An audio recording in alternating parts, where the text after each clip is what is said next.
I don't advocate lying, and you should avoid it if possible. But learning the English or language behind the various types of lies is important to know. In this video, you're going to learn about the 4 types of lies and at least 4 synonyms for the word lying. Let's get into it. So let's say this is the truth.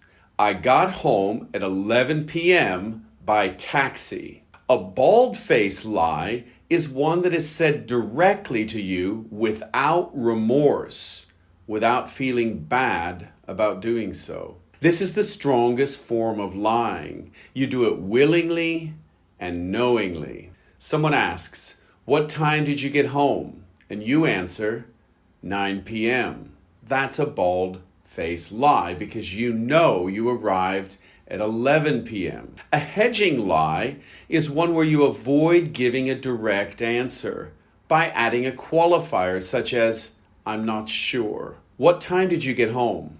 I'm not exactly sure, but I think around 10, which is not far from 11, but not that close either.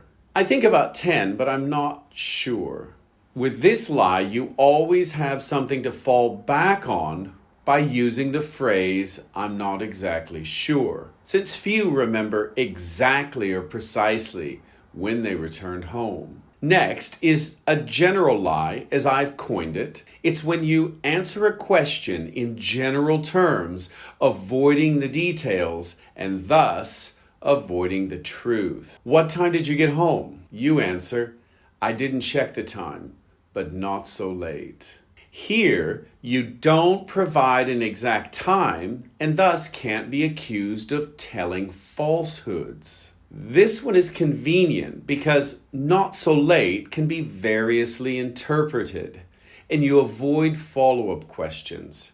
And it's in the follow-up questions that people can often find out or encounter an inconsistency in your story. The more details you provide, the more opportunity you give the other person to find out the equivocation. Similarly, there is another type of general lie, which is the lie of omission. So if you actually got a lift home from a friend that night, but failed to mention that and implied that you took a taxi home, then that is a lie of omission, to omit a key aspect of the story. Again, I'm not suggesting you use these linguistic turns of the tongue, but it might be helpful in identifying someone who is prevaricating. Finally, a white lie is a lie that is not seen as serious. So instead of saying you went home by taxi, you said you went home by metro. This probably doesn't change the narrative much,